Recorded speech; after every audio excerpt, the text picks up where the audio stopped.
देखो, accounts and auditor, ये chapter का मेजर थीम क्या है? ये चैप्टर एक्चुअली में तुम लोगों के काम का चैप्टर नहीं है, सीएस के काम का चैप्टर नहीं है। ये काम तो सीए के काम का चैप्टर है, ठीक? क्योंकि अकाउंट्स मेंटेन करना और बुक्स ऑफ अकाउंट्स को चेक करना इज ऑडिटिंग वर्क। ऑडिटर का काम है बुक्स ऑफ अकाउंट्स को चेक करना, और अकाउंट्स हो गया अकाउंट बनाना। पहले यहाँ पे बोलो who are responsible for keeping the books of accounts. Books of account बनाने के लिए जिम्मेदार कौन है? और अगर वो लोग ये मेंटेन करने में फेल हुए तो उनका लायबिलिटी क्या है? पहला बात तो क्या एक सीए का या एक ऑडिटर का काम है बुक्स ऑफ अकाउंट मेंटेन करना? क्या लगता है? नहीं सर, नहीं, ये कंपनी के अंदर के लोगों का काम। देख, सीएस ना कंपनी के अंदर का आदमी होता है, लेकिन एक सीए कंपनी के अंदर का आदमी नहीं होता, वो आउटसाइड पर्सन। तो बुक्स ऑफ अकाउंट मेंटेन करने का काम है कंपनी का मैनेजिंग डायरेक्टर का, कंपनी का होल टाइम डायरेक्टर का, कंपनी का चीफ फाइनेंशियल ऑफिसर, या फिर कोई अदर पर्सन जिसको कंपनी ये जिम्मेदारी दिया, बोर्ड ऑफ डायरेक्टर ये जिम्मेदारी दी। हाँ। तो पहला क्वेश्चन का आंसर मिल गया। दूसरा क्वेश्चन साथ में पूछा, अगर वो लोग फेल होता है ये मेंटेन करने में तो पेनल्टी, फाइन, लायबिलिटी क्या है? यहाँ पे वो बताया कि लायबिलिटी है पेनल्टी एवरी पर्सन जो ये जिम्मेदार है इसके लिए, जो बुक्स ऑफ अकाउंट मेंटेन करने में फेल करता है तो मिनिमम 50,000 और मैक्सिमम 5 लाख तक का फाइन। ठीक है? हाँ। अब अगर एक कंपनी सेक्रेटरी कंपनी के सीएफओ का पोस्ट भी संभाल रहे तो उसका भी काम हो जाता है बुक्स ऑफ अकाउंट मेंटेन करना। यहां से तुम लोगों का रोल आता है। अगर कंपनी सेक्रेटरी कंपनी का सीएफओ भी है तो उसका भी लायबिलिटी है मेंटेन करने का, यानी उसको भी ये फाइन पेनल्टी झेलना पड़ेगा अगर बुक्स ऑफ अकाउंट ठीक से मेंटेन नहीं हुआ तो। नेक्स्ट क्वेश्चन, केस स्टडी दिया। चतुर एक डायरेक्टर है पब्लिक लिमिटेड कंपनी का, registered under Companies Act. He want to inspect the books of accounts and other books on papers of the company. Director है, वो बुक्स ऑफ अकाउंट चेक करना चाहता है और बाकी डॉक्यूमेंट को भी देखना चाहता है। क्या डायरेक्टर ये इंस्पेक्शन कर सकता है? या क्या कंपनी उसको मना कर सकता है कि नहीं ये तुम्हारा काम नहीं है?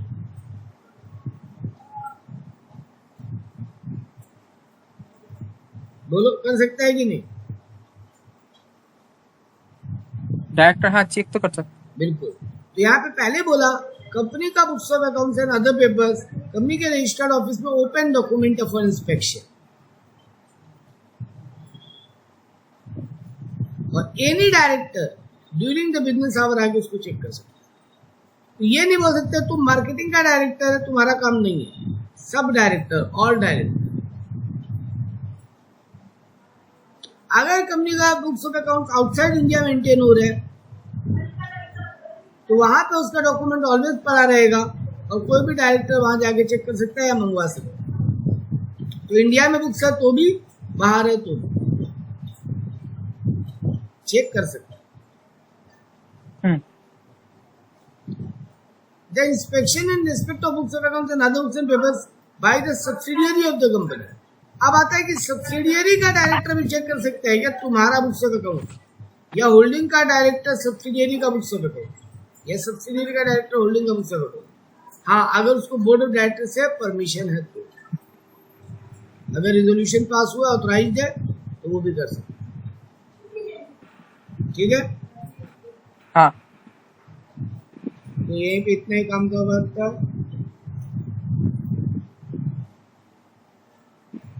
हाँ, कंपनी उसको पूरा हेल्प करेगा। अच्छा, एक बात है, डायरेक्टर ये बोलता है मेरा अकाउंटेंट या मेरा एक सीए आके बुक्स ऑफ अकाउंट चेक करके जाएगा, क्या ये अलाउड है क्या? हाँ, बोल सकता है, अलाउड है। बोल सकता है अलाउड। अब यहाँ पे वही समझाया बुक्स ऑफ अकाउंट्स का मतलब क्या है, आउटसाइड इंडिया क्या क्या बुक्स ऑफ अकाउंट मेंटेन होता है। तो बुक्स ऑफ अकाउंट्स का समरी मेंटेन होता है, उसको इंडिया का रजिस्टर्ड ऑफिस में भेजना पड़ेगा क्वार्टरली। देख, फॉरेन में मेरा ब्रांच है तो फॉरेन ब्रांच में जो भी बुक्स ऑफ अकाउंट्स है वो क्वार्टरली इंडिया में आना चाहिए, और इंडिया का रजिस्टर्ड ऑफिस उसको कॉपी रखना पड़ेगा ताकि डायरेक्टर लोग वहां पे चेक कर सकें। ठीक है? हर समय नहीं पॉसिबल है ना हाँ। बेटा कि ऑस्ट्रेलिया जाएगा, अमेरिका जाएगा बुक्स ऑफ अकाउंट चेक करने। नहीं नहीं नहीं। तो क्वार्टरली वहां, और हर हफ्ता है वो भी पॉसिबल नहीं है वहां से भी। तो बोला गया इंडिया में एक समरी कॉपी मेंटेन होगा क्वार्टरली बेसिस, हर क्वार्टरली हाँ। वहां से डेटा आएगा जिसका एक कॉपी यहाँ पे मेंटेन रहेगा। इसके अलावा बोला अदर फाइनेंशियल इंफॉर्मेशन भी चेक किया जा सकता है। पहले बुक्स ऑफ अकाउंट्स का बात किया। बुक्स ऑफ अकाउंट मतलब क्या हाँ। होता है देवराज?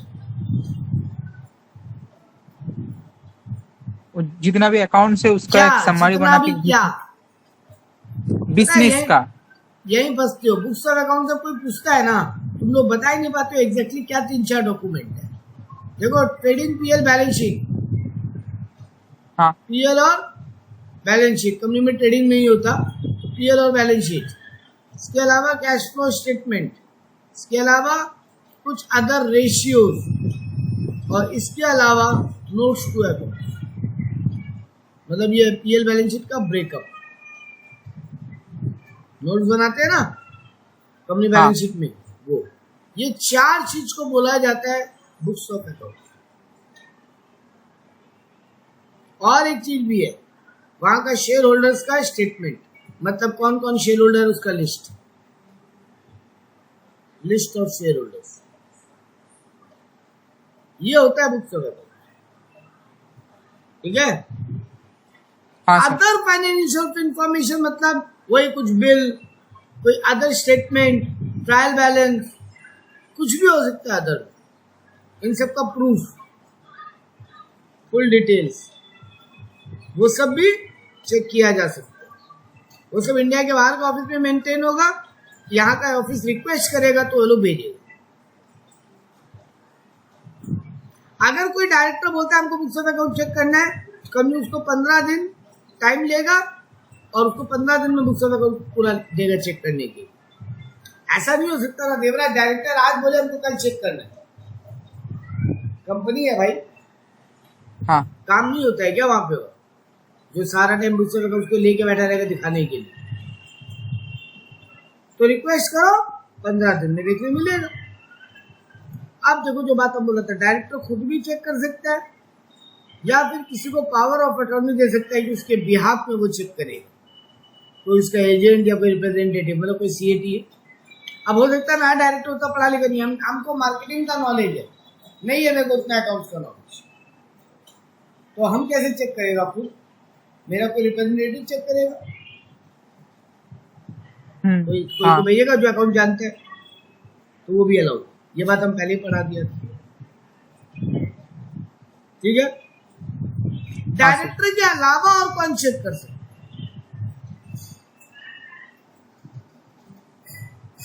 आरओसी, हाँ सेंट्रल गवर्नमेंट का कोई ऑथराइज्ड ऑफिसर, अगर कोई इन्वेस्टिगेशन डिपार्टमेंट आया तो उसका ऑफिसर।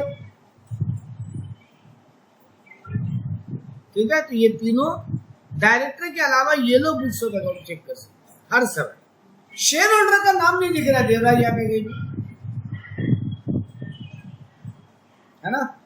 ऊपर से हाँ नीचे सर। तक अभी तक कहीं पर भी शेयर होल्डर का बात नहीं हुआ, वो लोग नहीं चेक कर सकता सर बेटा, हर समय नहीं।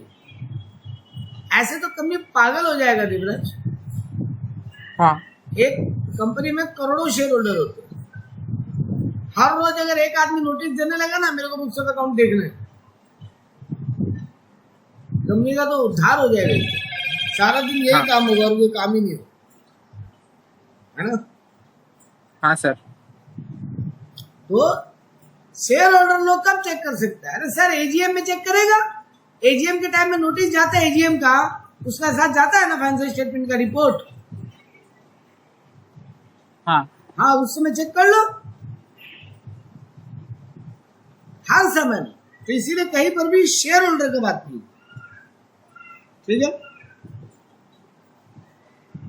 इसके ऊपर एक केस लॉ भी है सुप्रीम कोर्ट का कि डायरेक्टर लोग को books of account inspect personally या कोई एजेंट के थ्रू हमेशा चेक करने अलाउड है, कोई उस पर ऑब्जेक्शन नहीं रेज कर सकता अनलेस एंड अनटिल कंपनी को लग रहा है कि जो डायरेक्टर के बिहाफ में चेक करने आ रहे हैं ना, हाँ ये आदमी कंपनी का इनको बाहर लीक करने का खतरा है, मतलब उनके पास रीजनेबल बैकग्राउंड है कि नहीं इस आदमी को चेक करने नहीं दे सकते। मान लो मेरे राइवल कंपनी का बहुत बड़ा ऑफिसर है हाँ और अब मेरी कंपनी का डायरेक्टर बोल रहा है ये मेरे भी यहाँ पे कुछ चेक करेगा, कंपनी मना कर सकते है ना?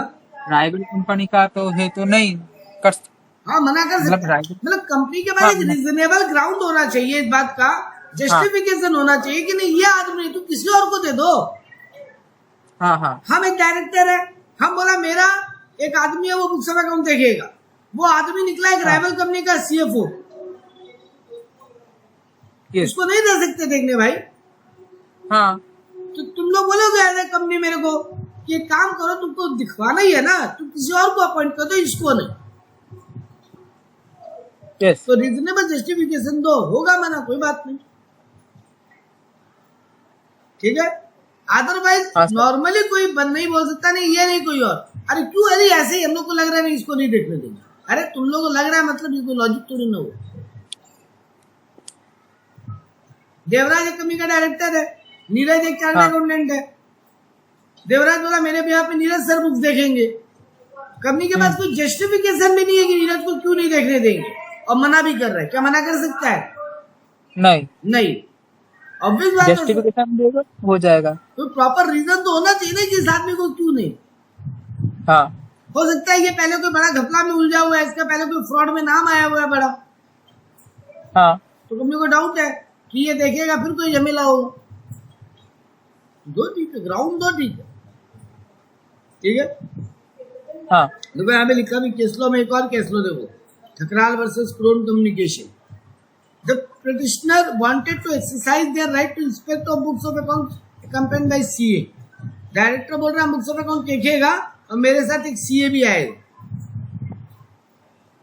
कोर्ट बिल्कुल अलाउ किया कि हाँ सीए भी बुक्स ऑफ अकाउंट देख सकता है डायरेक्टर के साथ में, ठीक है। मतलब कंपनी डायरेक्टर को मना नहीं कर सकती। नेक्स्ट बोला it is obligatory for every company to preserve books of accounts.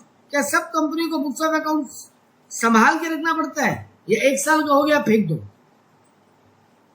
नहीं सर बुक्स ऑफ अकाउंट संभाल के रखना पड़ेगा कितना साल तक? सर ऑल टाइम नहीं, 8 फाइनेंशियल 8 फाइनेंशियल ईयर। अभी कौन सा ईयर चल रहा है? Financial year 24-25। हाँ सर मीटिंग का सर हर वक्त ना हाँ, मिनट्स लाइफ टाइम, हाँ मिनट्स लाइफ टाइम अकाउंट्स में और books of accounts 8 years okay 8 year. तो अभी अगर 24-25 चल रहे हैं, हाँ 24-25 तो 23-24, हाँ 22-23, 21-22, 20-21, 16-17 19-20, 18-19, 17-18, 16-17। तो 2016-17 का बुक्स अभी तुमको मिल सकता है कंपनी से। हाँ उससे पुराना कंपनी का है, देखो रखता सब कोई 50-50 साल का भी।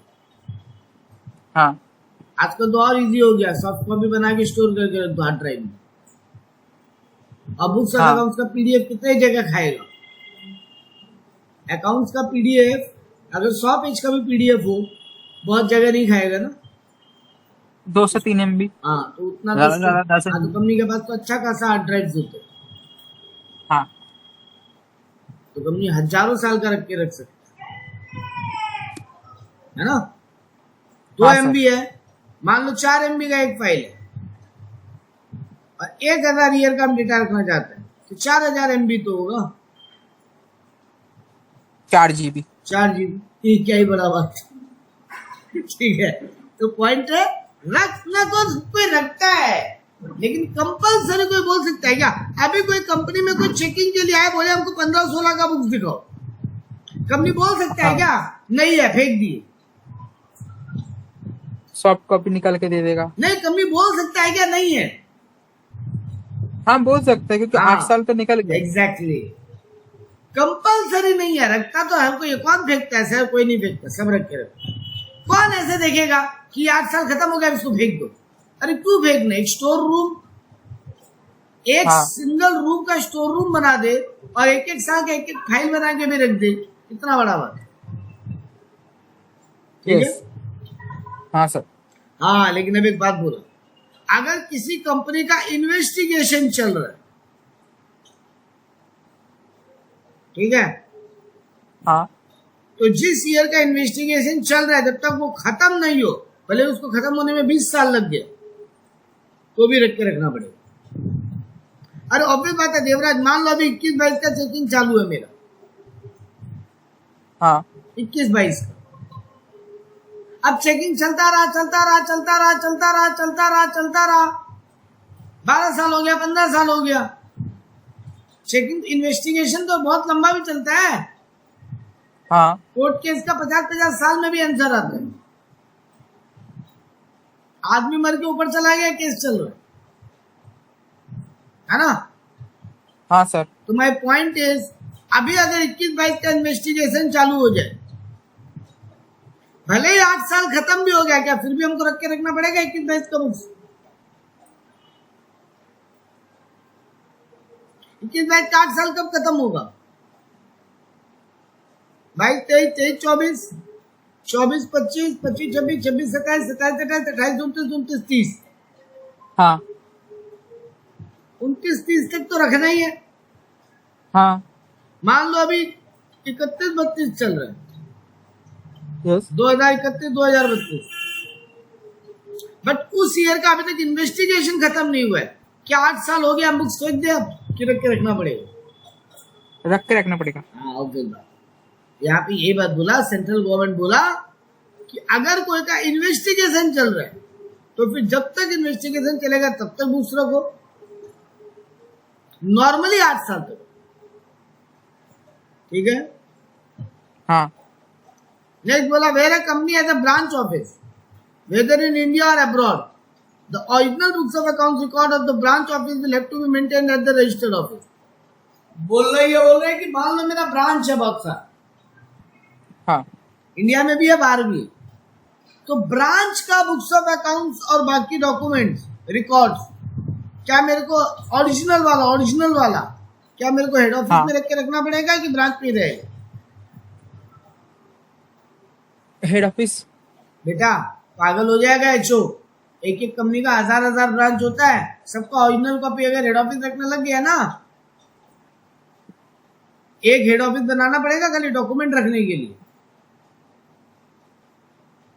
समरी कॉपी, जीरोक्स कॉपी ठीक है, original always at branch, her branch का ओरिजिनल ब्रांच में रखना पड़ेगा, खाली वो लोग पीरियोडिकली कॉपी को चेकिंग के लिए भेज देगा, फिर वापस एचओ में हेड ब्रांच में चला जाएगा ओरिजिनल डॉक्यूमेंट, ठीक है। It is incorrect to say that original books of accounts of the branch office will have to be maintained at registered office. सब चीज रजिस्टर्ड ऑफिस में नहीं रख सकते बेटा, रिलायंस जैसा कंपनी का लाखों ब्रांच है, तो 1 लाख ब्रांच अगर मेरा है, 1 लाख ब्रांच का बुक्स ऑफ अकाउंट बाकी रिकॉर्ड्स अगर हम रख के रखने लगा, हम पागल हो जाएगा हेड ऑफिस में, ठीक है। हाँ सर। नेक्स्ट क्वेश्चन बोला, mention the importance of notes of accounts. Notes of accounts इतना क्यों जरूरी है? और ये हर एक स्टेक होल्डर देख सकता है। नोट्स ऑफ अकाउंट्स बहुत इंपॉर्टेंट इसलिए है क्योंकि बुक्स ऑफ अकाउंट्स क्या बताता है, कंपनी का स्ट्रेंथ और वीकनेस, हाँ और जो भी तुम्हारा बुक्स ऑफ अकाउंट्स है, annual accounts, balance sheet, PL, वो तो समराइज्ड होता है, हाँ वहां तो फाइनल फिगर होते हैं। मान लो मेरा 10 डेटर है, तो जो बैलेंस शीट हम बना रहे हैं और करंट एसेट के अंदर ट्रेड रिसीवेबल में हम तो 200 डेटर का टोटल लिख रहे हैं ना।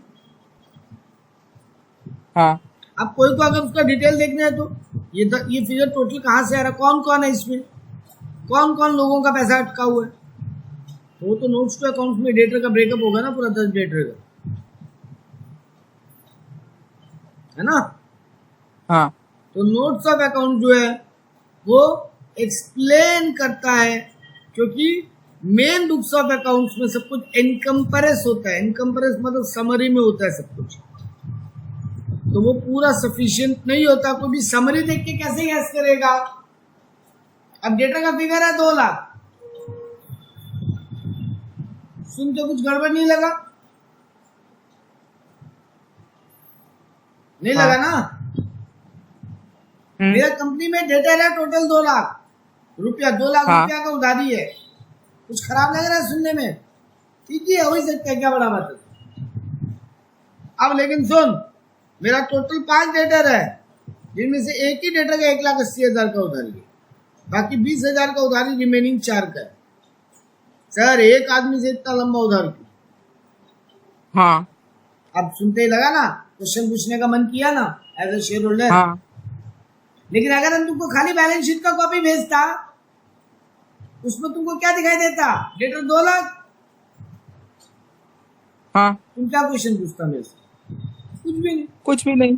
लेकिन जैसे ही ये नोट्स पढ़ा, मीटिंग में तुम क्या पूछेगा?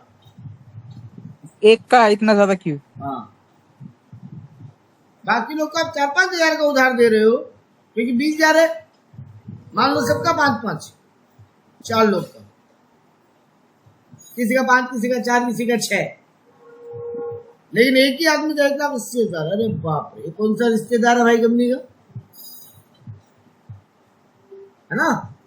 हम मेरा हाँ। ट्यूशन सेंटर में सारा स्टूडेंट लोग को 1 महीना का उधार पे फीस ले रहे हैं, लेकिन 2 हाँ। स्टूडेंट ऐसा है जिनसे हम 15 महीना हो गया उधार का पैसा नहीं लिया। पूछना पड़ेगा ना हाँ, कंपनी को कि इतना लंबा उधारी क्यों दिया जाएगा? कोई पॉइंट है। तो बात ये है कि ये जो नोट्स टू अकाउंट्स है ना, ये ब्रेकअप होता है हर फिगर का। जो बैलेंस शीट में तुम लोग फिगर लिखते हो, उसका डिटेलिंग इसमें होता है। अब मेरा लोन है, नॉन करेंट एफडी के अंदर लोन है। हाँ। अब तुम लोन देखेगा तो तेरा मन करेगा ना एज शेयर होल्डर जानने का, ये कहाँ से लिया हुआ लोन है। हाँ। वो तुमको नोट्स में देखते, तो ब्रेकअप नोट्स में मिलता है। तो इसीलिए नोट्स अकाउंट इंपॉर्टेंट, वो एक्सप्लेनेटरी होते हैं ना, पूरे डिटेल में पता चलता है, जिसको देख के तुम समझ सकते हो कि किस फिगर का क्या मिलेगी, क्या फिगर इंपॉर्टेंट है, क्या उतना रेलेवेंट नहीं है। जैसे ये 1,80,000 का उधार तुम्हारा आंख खुला, बाकी 4-5 हजार का उधार तुमको कुछ फर्क नहीं पड़ा। ठीक है ना? हाँ। क्योंकि इनमें से अगर 1-2 लोग डूब भी गए, क्या होगा? तुमने कहा 5-10 हजार रुपया डूबेगा, उतना बड़ा झटका नहीं, लेकिन ये अकेला ही डूब गया, अच्छा खासा पैसा डूब गया। ठीक है? तो नोट टू अकाउंट तुम्हारा बेसिस है, वो पॉलिसीज बताता है, कंपनी का मेथड बताता है, क्या क्या चेंजेस हुआ है कंपनी में लास्ट ईयर में वो बताता है, फिक्स एसेट कैसे वैल्यूएट हो रहा है, कितना ब्रेकअप है, कितना डेप्री का, अलग अलग फिगर अलग अलग एसेट का ये देखने मिलता है, क्या क्या चीज का स्टॉक्स है, डिप्रिसिएशन कैसे कैलकुलेट हुआ है, कहाँ कहाँ कंपनी इन्वेस्ट करके। अगर तुमको इन्वेस्टमेंट में बैलेंस शीट में नॉन करेंट एसेट के अंदर एक इन्वेस्टमेंट का फिगर दिखाई दे रहा है 5 करोड़, ये 5 करोड़ कहाँ लगा रखा है, वो मेन है ना। 5 करोड़ अगर किसी लैंड में लगा रखा है, चलो डूबेगा नहीं पैसा, और वो 5 करोड़ लैंड के शेयर में लगा दिया पूरा का पूरा एक कंपनी, तो डूबने का रिस्क तो है, बहुत रिस्क है। तो एज ए शेयर होल्डर तुमको उसका ब्रेकअप देख के समझ में आता है कि क्या बेटर हो रहा है, क्या खराब हो रहा है। कंपनी के पास फॉरेन करेंसी क्या है, सब नोट्स में लिखते हैं। कंपनी के ऊपर क्या क्या केस चल रहा है, कंपनी का कहाँ कहाँ लायबिलिटी बाकी है, कोई डिस्प्यूट है तो कहाँ है, कंपनी रिटायरमेंट बेनिफिट के लिए एम्प्लॉयज के लिए क्या क्या पैसा रख के रखा है, ये सब नोट्स टू अकाउंट में शो होते हैं। और ये लिस्ट एंडलेस नहीं है, और है इसमें, ये इलस्ट्रेटिव है नॉट एग्जॉस्टिव, मतलब सॉरी एंडलेस है, मतलब इसमें और आइटम आएंगे। इसीलिए नोट्स इंपॉर्टेंट है कि इतना कुछ देखने मिलता है, तो ट्रू एंड फेयर व्यू समझ में आता है। नेक्स्ट बोला, Veer is the director of DJ limited, company hold 75% shares in MRN limited. Veer want to inspect the books of MRN limited. Veer एक डायरेक्टर है डीजे का। हाँ। डीजे कंपनी का इन्वेस्टमेंट है 75% एक दूसरा कंपनी में, मतलब डीजे होल्डिंग है उसका, एमआरएन का, एमआरएन सब्सिडियरी है, डीजे होल्डिंग है। और हाँ। वीर किसका डायरेक्टर है? होल्डिंग कंपनी का। वो एमआरएन का यानी सब्सिडियरी का बुक देखना चाहता है, क्या अलाउड है? हाँ। यस, सब्सिडियरी है इसलिए वीर देख सकता है। हालांकि पहले उसको डीजे का बोर्ड ऑफ डायरेक्टर से उसको रेजोल्यूशन पास कराना पड़ेगा, ऑथराइजेशन। अपना कंपनी का होता तो किसी से ऑथराइजेशन नहीं चाहिए, हाँ लेकिन दूसरी कंपनी का चेक करना है तो पहले ऑथराइजेशन चाहिए अपने कंपनी के डायरेक्टर लोग। ठीक है, ओके समझ में आया ये पॉइंट? सर। ये ऊपर अपने रूल्स में कंपनी का लिखा। बोलने से सर, एक सेकंड, अपने कंपनी का बोलने से सब्सिडियरी कंपनी का ना नहीं, ना कि होल्डिंग अपने कंपनी का? कंपनी मतलब खुद का। यहाँ डीजे होल्डिंग का, लिमिटेड का डायरेक्टर डीजे लिमिटेड का बुक्स देखना चाहते हैं, हाँ उसको किसी का परमिशन नहीं चाहिए। ओके, लेकिन डीजे लिमिटेड का डायरेक्ट एमआरएन का देखना चाहता है, एमआरएन मेरा सब्सिडियरी है डीजे का, हाँ तो उसके लिए अपने डीजे लिमिटेड का पहले बोर्ड ऑफ डायरेक्टर का मीटिंग बुलाओ, वहां से वीर हाँ को ऑथराइजेशन दो कि वीर जाके उसका बुक्स देख सकते। ओके ओके, ठीक है, हाँ सर। मतलब दूसरी कंपनी का बुक्स देखना है। दूसरी कंपनी कौन? देख वैसे भी देवराज एक बात बोल, दूसरा हाँ कंपनी अगर मेरा कुछ नहीं लगता है हाँ, वो हमको बुक्स देखने भी देगा क्या? नहीं, हाँ मान लो ये हमारे मेरा कोई रिलेशन नहीं होता, मेरा कोई शेयर होल्डिंग नहीं है हमारे में, हाँ डीजे लिमिटेड का हमारे में कोई शेयर होल्डिंग नहीं है, सर हमारे देखने ही नहीं देगा अपना बुक्स। क्यों देखने देगा? हाँ किसी और कंपनी का डायरेक्टर, यहाँ तो कोई रिश्ता होगा तभी तो देखने मिलेगा। हाँ सर यहाँ रिश्ता है, एमआरएन सब्सिडियरी है डीजे का, तो डीजे का डायरेक्टर एमआरएन का बुक्स देखना चाहता है, देख सकता है, लेकिन पहले डीजे का उसका बोर्ड ऑफ डायरेक्टर का मीटिंग बुलाना पड़ेगा, वहां से रिजोल्यूशन पास करना पड़ेगा ऑथराइजेशन। लेकिन डीजे का डायरेक्टर डीजे का बुक्स देखना चाहता था, सर कोई ऑथराइजेशन नहीं चाहिए। कोई ऑथराइजेशन नहीं चाहिए। Suresh a member of Ruchi limited, member है, मेंबर डायरेक्टर हाँ नहीं, यानी शेयर होल्डर, want हाँ to inspect the registered deposit maintained by the company। Company जहां जहां डिपॉजिट करता है पैसा, उसका एक रजिस्टर हाँ मेंटेन करते हैं, तो वो उसका रजिस्टर देखना चाहता है। कंपनी मना कर दिया to provide the register for inspection, बिना कोई रीजन दिए, या कौन देखना चाहता है बेटा? मेंबर। एक मेंबर मतलब शेयर होल्डर। हाँ, क्या वो देख सकता है रजिस्टर? तुमने ठीक किया मना नहीं, करके? हाँ हाँ ठीक किया। तो देखो नीचे ये लिखा, पहले यहाँ बताया कौन कौन देख सकता है, जो अपने पढ़े थे स्टार्टिंग में।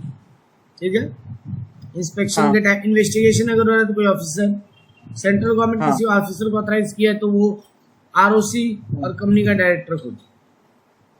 यहाँ सुरेश एक मेंबर है, ही कैन नॉट इंस्पेक्ट। ठीक है, इसी हाँ में सर। सेकंड क्वेश्चन पूछा, what shall be your answer if register demanded by statutory auditor. ये रजिस्टर कंपनी का ऑडिटर देखना चाहता है, अब बोलो कंपनी मना कर दिया, ठीक किया? रजिस्टर कंपनी का क्या देखना चाहते सर? कंपनी का ऑडिटर, हाँ देख सकता है। हाँ वो देख सकता है, उसको कंपनी मना नहीं कर सकती। ठीक है, हाँ sir. Board of director of Anil limited had decided not to preserve the books of accounts and other related records for more than 5 years। Company का बोर्ड डिसाइड किया 5 साल से ज्यादा बुक्स ऑफ अकाउंट नहीं रखेंगे वो लोग, क्योंकि वो लोग के पास ऑफिस में स्पेस का जगह कम पड़ रहा है।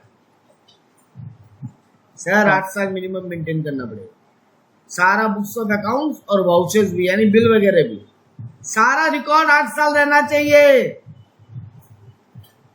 तो हाँ कोई भी बोर्ड ऑफ डायरेक्टर को ये पावर नहीं है कि वो लोग एक पास कर दिया रेजोल्यूशन के 5 साल रखें। ठीक है, हाँ और वो भी कहाँ रहना चाहिए? सारा रजिस्टर्ड ऑफिस में। ठीक है, तो मना नहीं कर हाँ सकते। सर। यहाँ पे बोर्ड ऑफ डायरेक्टर का डिसीजन नॉट वैलिड। अगर स्पेस नहीं है तो कंपनी चाहे तो कोई अदर प्लेस में रख सकता है अप्रूवल लेके। ठीक है, हाँ जगह का प्रॉब्लम है तो ना कंपनी क्या करेगा, ठीक है, अप्रूवल लेके कहीं और रखवा लो, कोई स्टोर रूम लेके कुछ भी करके, ठीक।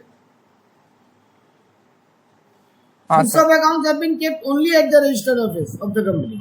सिर्फ रजिस्टर्ड ऑफिस में रख सकते हैं, कहीं और नहीं। बोला नॉर्मली यस, सिर्फ रजिस्टर्ड ऑफिस में रखना चाहिए,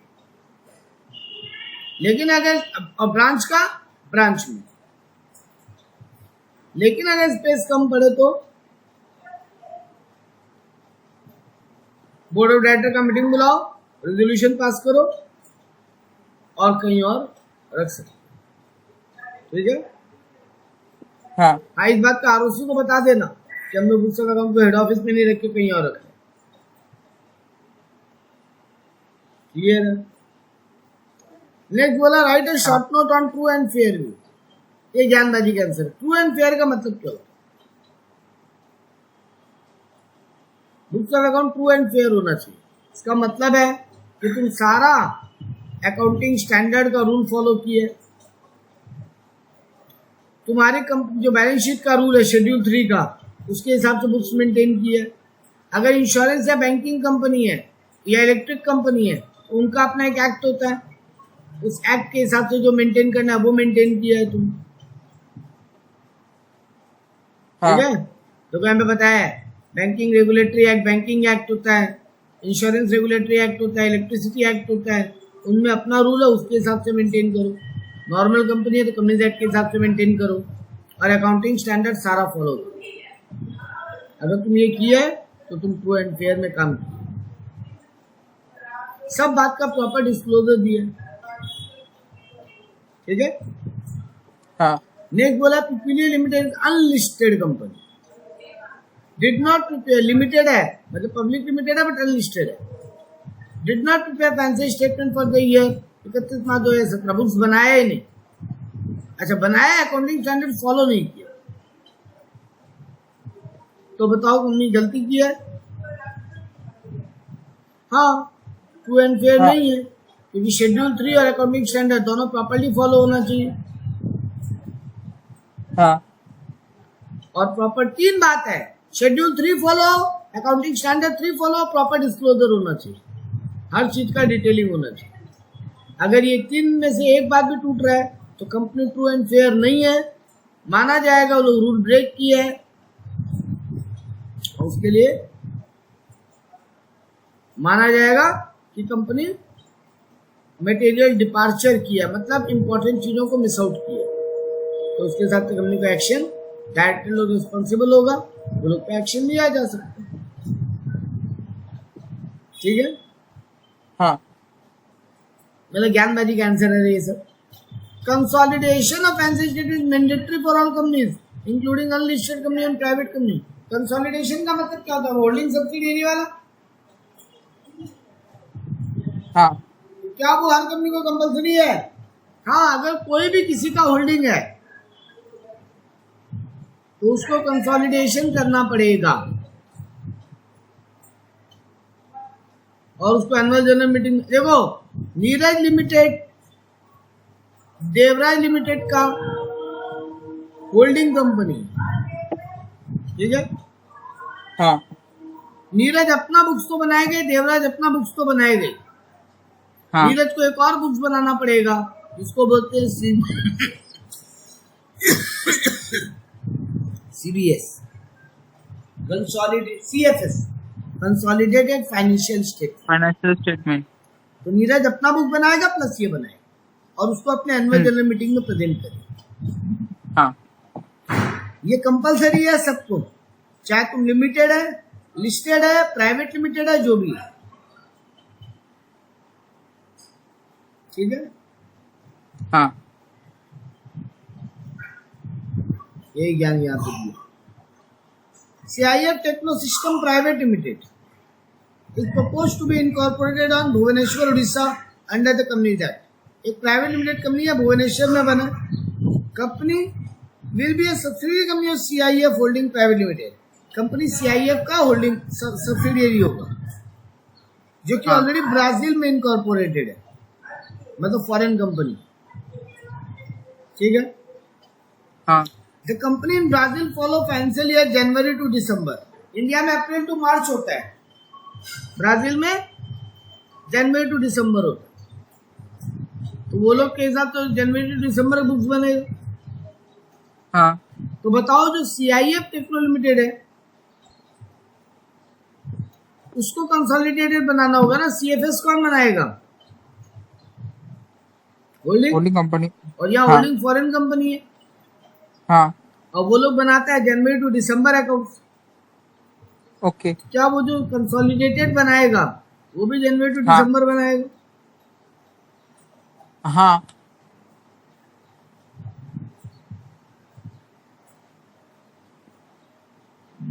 मेरे हिसाब से तो नहीं पढ़ने को नहीं। सर सर क्यों नहीं सर?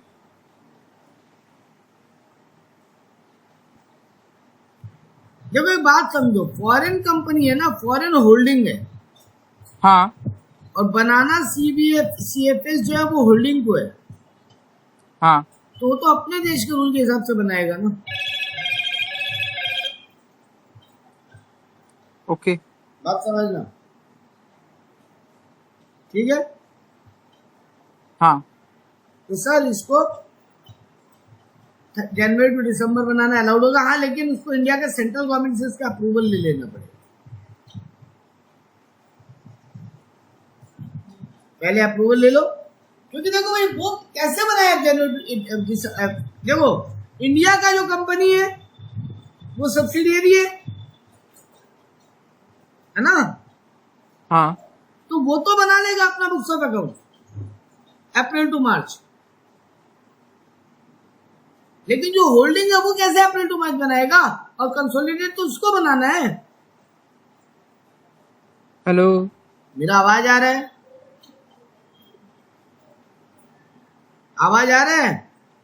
हाँ सर आप आ रहा है। हम बोल रहे हैं कंसोलिडेटेड बनाना किसको है? होल्डिंग को। होल्डिंग कहाँ का कंपनी है? फॉरेन का। इंडियन कंपनी हाँ जो सब्सिडियरी है वो अपना जब इंडिविजुअली बुक्स बनाएगा वो तो अप्रैल टू मार्च बना लेगा, हाँ लेकिन जो होल्डिंग है वो कैसे अप्रैल टू मार्च बनाएगा? उसका देश में अप्रैल टू मार्च फॉलो ही नहीं होता है।